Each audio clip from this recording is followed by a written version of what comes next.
This week, Fred Kneip from Cyber GRX is joining us for our feature interview. In startup articles and discussion, should startups care about profitability?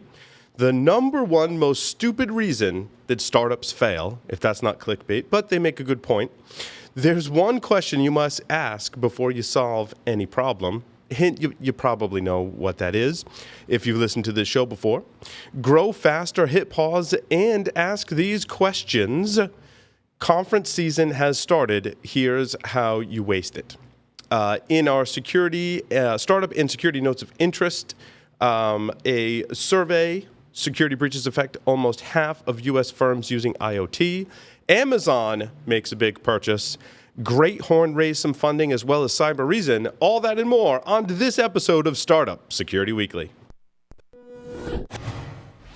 This is Security Weekly. For security professionals, by security professionals.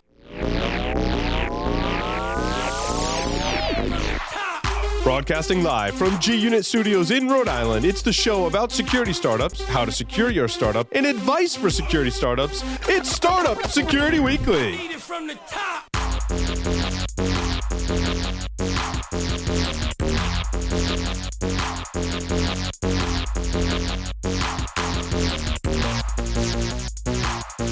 Brought to you by IT Pro TV, an easy, entertaining approach to online IT training. Stream over 2,000 hours of up-to-date, high-quality video content live and on demand. Premium annual memberships include all video content, as well as access to virtual labs and the Q&A forums. You'd pay $85.70 a month or $857 per year, but we have a special offer for our listeners. For a free 7-day trial and 30% off the lifetime of your active subscription, visit itpro.tv/startup security and use the code SS30. Welcome to Startup Security Weekly. I'm your host, Paul Asadorian, for June 23rd, 2017. This is episode 45, and I'm reporting from G-Unit Studios in Rhode Island. Mr. Michael Santarcangelo is here with us from the beach. What's going on, Still dude? Beach bum. Still a beach bum. And I'm going to milk it for as long as I can. So it's good. Good. You know what's nice? We're at episodes numbers now that are higher than we are old. That's age. good. That's good. There's an artful way to say it that somehow has escaped me. Yes. But it feels good. It is. Feels It's mature. good. We're Yes. mature now. We're mature now. Yes. We're coming into our golden years, maybe? Yeah. The golden years of podcast numbering? I'm not sure. Yeah. We're in the prime of our earning potential. That's it. Just a quick announcement before we get started. IT Pro TV's courses now include Computer Hacking Forensic Investigator V9, Kali Linux CompTIA A+ 901, and Accelerated CompTIA Security Plus. Premium annual memberships include all video content as well as access to virtual labs and the Q&A forums. For a limited time, get 30% off monthly membership for the lifetime of your active subscription using the code SS30. Michael, why don't you introduce our special guest and we'll get right into it. Yeah, Fred Kneip's joining us, which is great. So he's the CEO, he's the co-founder of Cyber GRX. And this is one of those things we've talked about a lot, actually for the whole length of our program, looking at third-party risk and then looking at things like marketplace and looking at how to create efficiencies and handle a lot of this. And so there's a lot here for me to be excited about. And rather than just keep listening to me, why don't we get Fred on? Fred, welcome to Startup Security Weekly. And we're excited we're here. You can introduce yourself if you want to do better background than I did. But what I'd love to get into is the problem that you guys are solving with Cyber GRX. Sure. Well, thank you for the introduction. And I think that is a good introduction. And I am the founder and CEO of Cyber GRX. Prior to that, I've been in the security field. I was running security for a large hedge fund and was consulting and such before then. But more importantly, I think about Cyber GRX. I think, the more important thing is to talk about why it makes sense to even talk about Cyber GRX today. Is if you think about the way security or the way businesses have evolved over the last, call it, few decades, people are no longer a self-contained enterprise. It's no longer I have all my manufacturing here, all my legal here, all my payroll there, et cetera.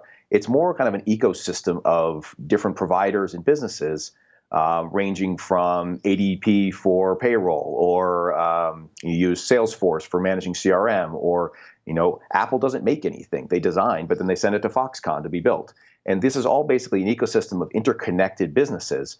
The problem is people still have really maintained their focus on securing their own network and not as much attention on, wait a minute, I'm sending that information outside. Are the people I'm sending it to secure? And then I'm also allowing a lot of people to connect to my network. And are they secure? Are they creating a backdoor to come back in? And what you've seen over the last really 5 or so years is a huge uptick in breaches and such from third-party risk.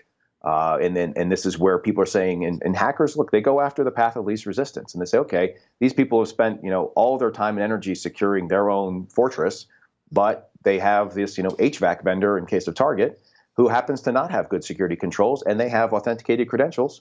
Let's go hack them, and that's our way in. And we know several different reports will say 50% or more of breaches are coming from third parties. This is becoming a real problem that people are starting to finally really pay attention to. And Fred, what's frightening to me, a lot of my friends do, and Michael's friends, our mutual friends, do penetration testing for a living to assess the security posture of organizations. I probably have at least 6 folks from 6 different organizations that I regularly call upon to get like a lay of the land. Mm-hmm. And when I ask them about like this particular problem, it's kind of scary because it almost comes back to scope, right? And when you're hiring a penetration tester, those third-party connections oftentimes can be out of scope for the folks assessing the security of the network. However, for attackers, a shining example is the Google OAuth malware that was going around, or not malware, but that campaign that basically just preyed upon trust and social engineering that would typically be out of scope for someone assessing the security of your network. That's actually right. It's interesting. It's even hard to scope in third parties when you don't even know who they all are. And that's another problem you have is many companies, when we've started conversations with them, we'll say, well, we think we have this many. And it turns out they literally have twice as many. They have people talk about shadow IT type things where people are signing up for different programs. They're sending, information out without even talking to their IT department, et cetera. And then I take it one step further is even if you know who they all are, do you know how you're interacting with them? Mm-hmm. And some of the most mature organizations out there, these are kind of top banks and people are investing millions of dollars in third-party risk alone, will do some level of risk tiering to understand, okay, these are the guys who I need to pay the most attention to. Many will say, who do I spend money with? They might be important, or not even prioritize that. And they may just do at the inception of a contract and say, okay, now we'll look at these guys. And then that was 3 years ago. Who knows what's changed? Who knows what new types of exploits are out there, and whether they've kept up their control set. Yeah, and what's concerning to me is in the application development space, I think this is a huge problem that's going to get worse before it gets better, because in the age of DevOps, I could be building things. I could be including some third-party components, and those components can be changing, and there's no real good way to look at those today. And that's kind of, even if you put that on a small scale, what I do internally here at Security Weekly, like I know what our third-party connections are, but scale that out to an organization that has 1,000 applications, you can very easily lose track of that. Yeah, absolutely. We're a startup. Sorry, I don't want to interrupt you. Go ahead, Michael. Well, no, I just wanted to underscore the point, and you made it.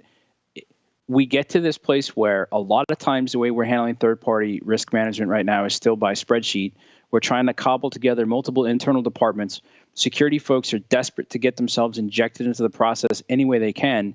And most of the folks that I talk to are so busy just trying to manage the process that as soon as I say, and have you gone back and reevaluated them? Did you prioritize any of them to go back and check a year later, 2 years later?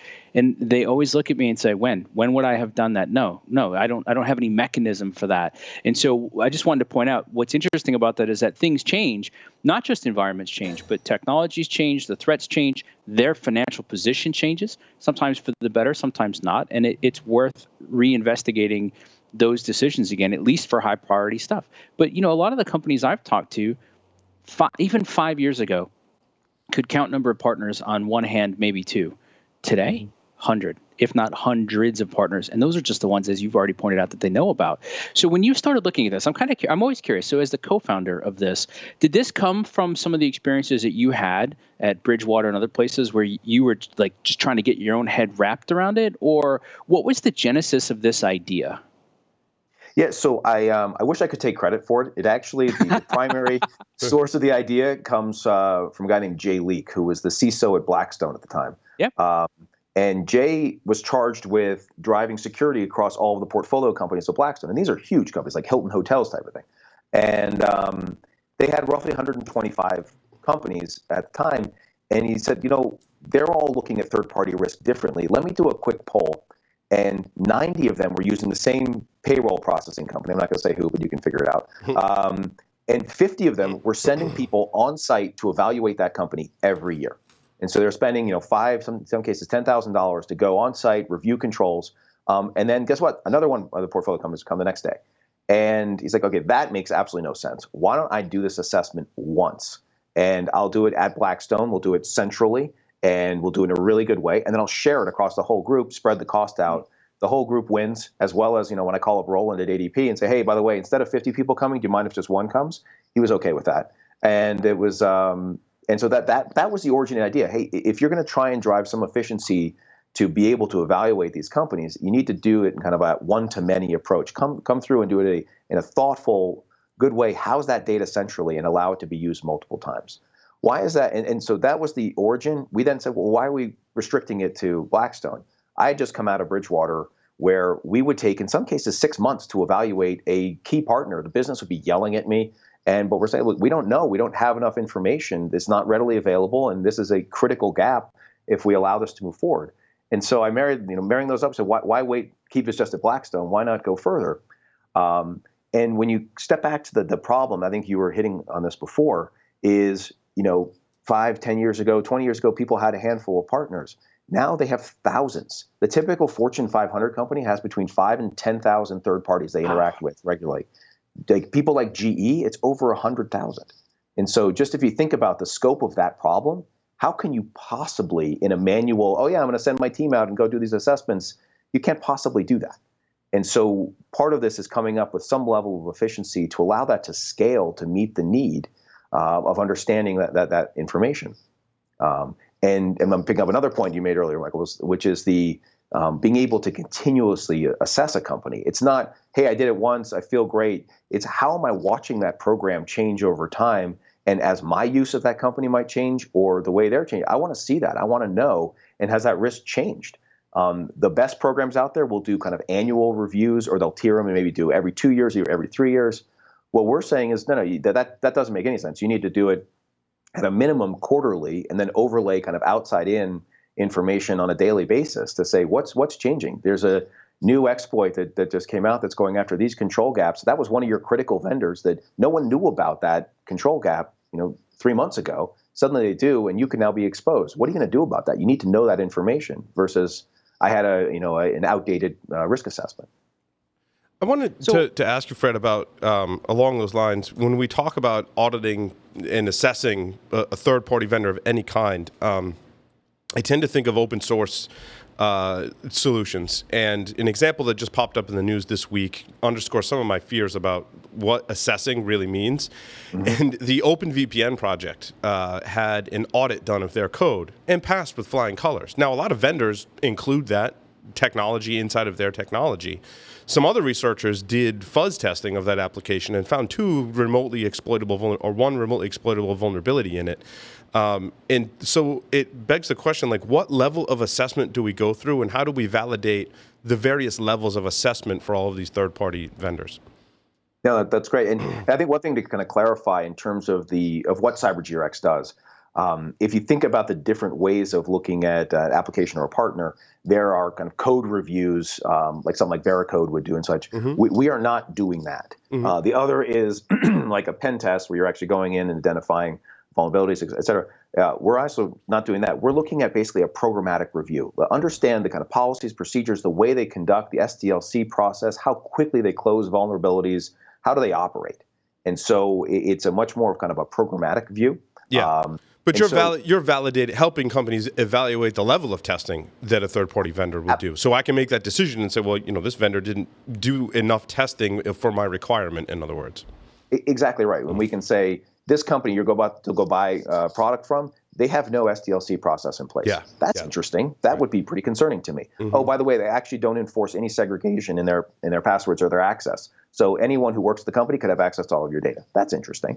And so it's that type of review that we will go through. I just want to clarify in terms of the No, and I like that as well. I mean, obviously you can't be one company evaluating all these companies into an in-depth level, but you can tell me what level and what things they're doing inside of those other companies that might impact their security. If they've never done a code audit or they've never had a certain level of test, that's valuable information for me to make decisions about risk. So that's right.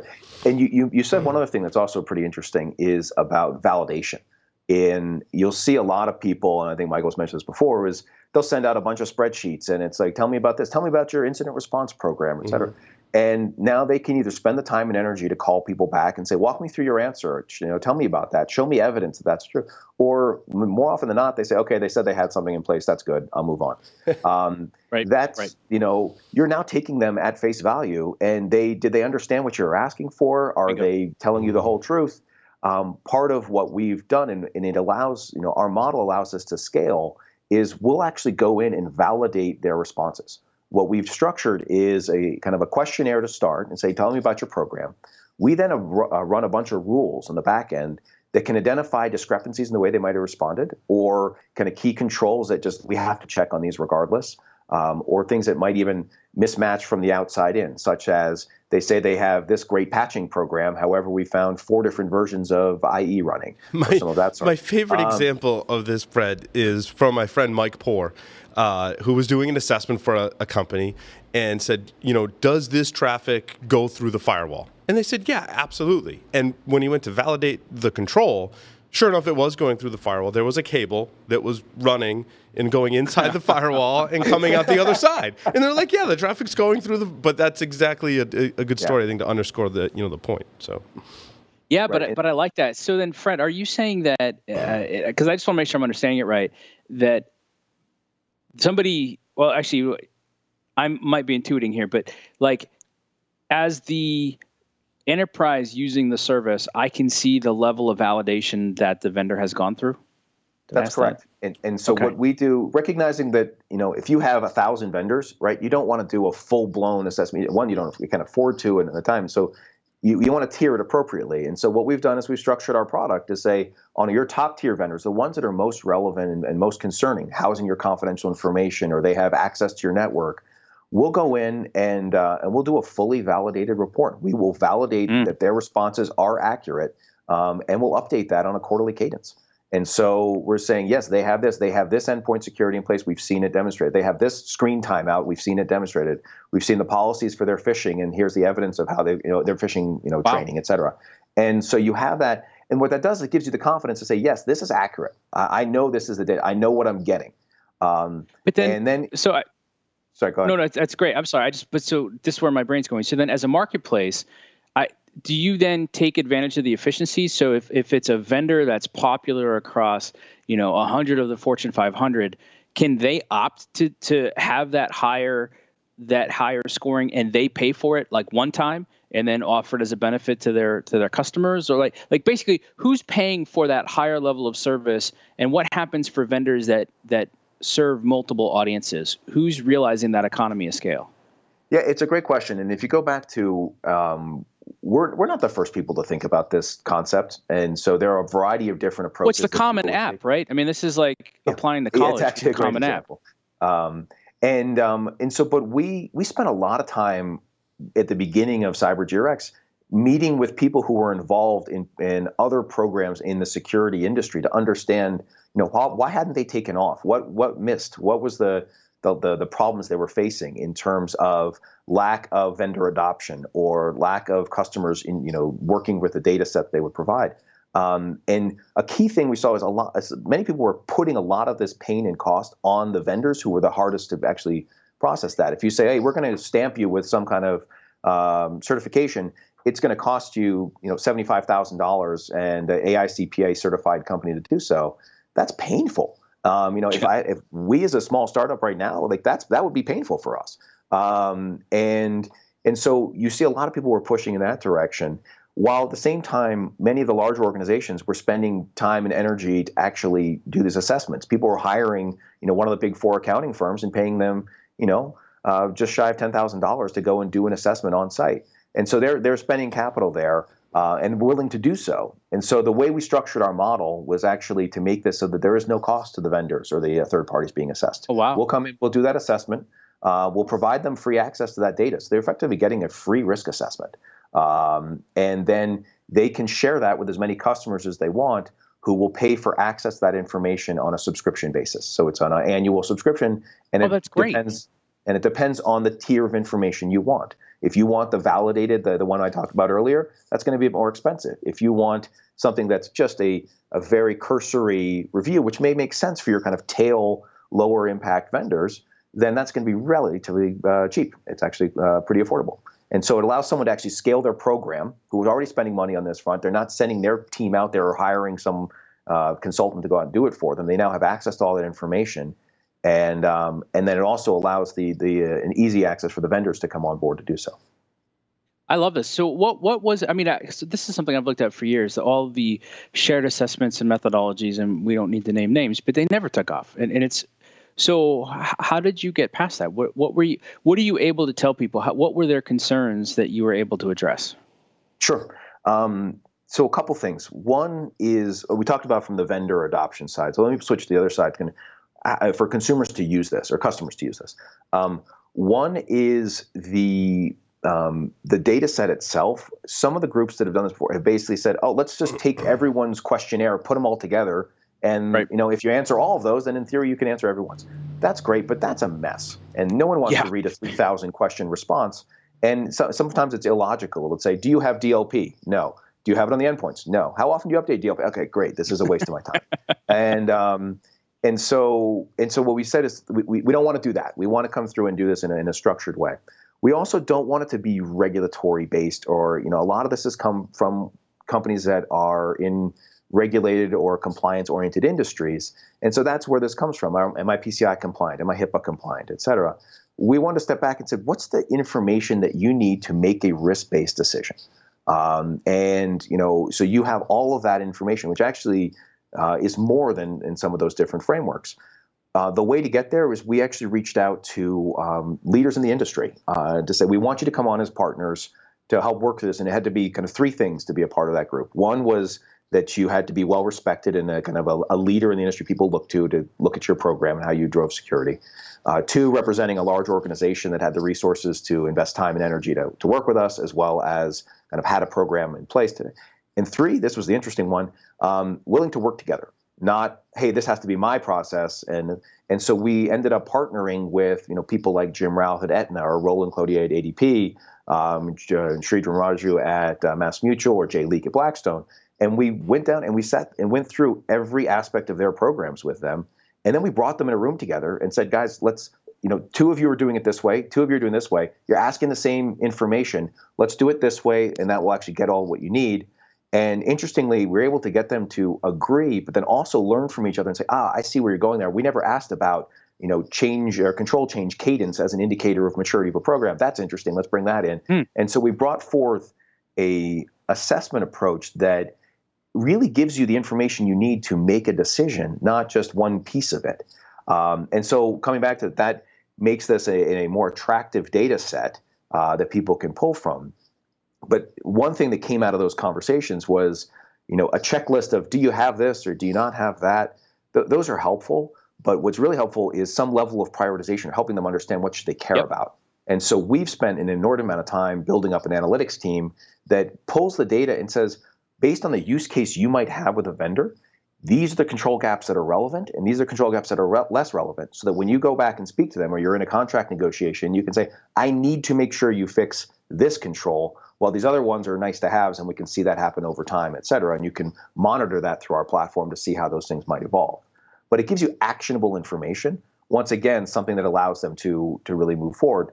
And then coupled with, I mentioned that one-to-many data exchange, having the data there, not just, you said shared assessments before. Shared assessments is, here's a questionnaire you could use, but you have to go out and collect it all. We're actually going to do that. And once we've done an assessment for a company, it's then available for the next. So if Blackstone orders an assessment on, call it Salesforce, then that's in our system. And then guess what? Another company comes along and says, yes, or Aetna says, I'd like access to Salesforce. Great. Instantaneously, we can say, here's all the information you would want to make a risk-based decision on that, within minutes. That's awesome. I'm really digging this. I'm enjoying this a lot. It sounds then too like, so when we look at startups, you got some people that are really well respected. Jim's not been on this program, but Paul and I got a chance to talk to Jim on enterprise security. Yeah, enterprise, yeah. And thoroughly impressed with him and a lot of the other folks that you've mentioned. So did that help? Does that social proof make it easier for other people to say, oh, well, if it's good for that group, oh, it's good for me too? Or are you still finding that there was some pushback, or is there still some friction and you're helping people see the value? I mean, I'm loving the explanation that you're giving. How's that working in the field? No, and that was the thought of this, was to say we need to get influencers who then people pay attention. And I will tell you, there are companies that have come and said, oh, those two people are involved, fine, we don't need any more. And so that's been helpful. I wish everything were that easy. I'd be lying if I said that everyone's jumping on board and this is the greatest thing that ever happened. But it definitely has helped, and it's given a lot of credibility to the platform of these well-respected programs. Not only use it, but then we're also involved in the creation of what our questionnaire or data set is. And so people know that there was a lot of thought and energy that went into it, as well as the team that we have. And I think you've had a chance to speak with Patrick and others before. Patrick was former the CISO at B of A, and prior to that, he was the CIO for the Office of the Director of National Intelligence, and he was the kind of principal architect behind the framework we've used. And so we've got people with clear understanding of this information, and what we've done is we've really pulled it not for a data set, but more a risk lens, and say, and this kind of going back to the comments in the beginning of, breaches are now coming through third party. This is a real risk. And you could say, hey, great, I was compliant. Too bad we got breached. It's more actually, what's the risk I'm taking, and using that to have an informed decision or conversation with a business leader to say, okay, we can bring this person on or this vendor on, but understand here are the 4 exposures that we're going to face. And we can either push back and have them close those, or we're going to assume that ourselves. And we can either offset that with cyber risk, we can put our own mitigating controls, or we can accept it. And now you've made it a business decision.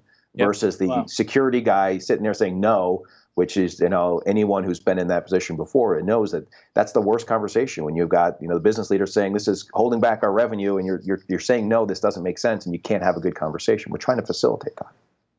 I dig that. All right, so let's switch up our lens just a little bit. You're a security practitioner that's now running a startup, and you've had 2 successful rounds. You had a $9 million Series A, $20 million Series B. What's that like? What's that like going from listening to a program like this in the enterprise going, I've got an idea, I wonder if it's time to go? What was that transition like, and what did you learn raising funds? Because those are not small numbers. Those are big numbers. What's that experience like? What have you learned in that process? What advice would you give somebody listening to us right now if they thought they wanted to follow the path you're on?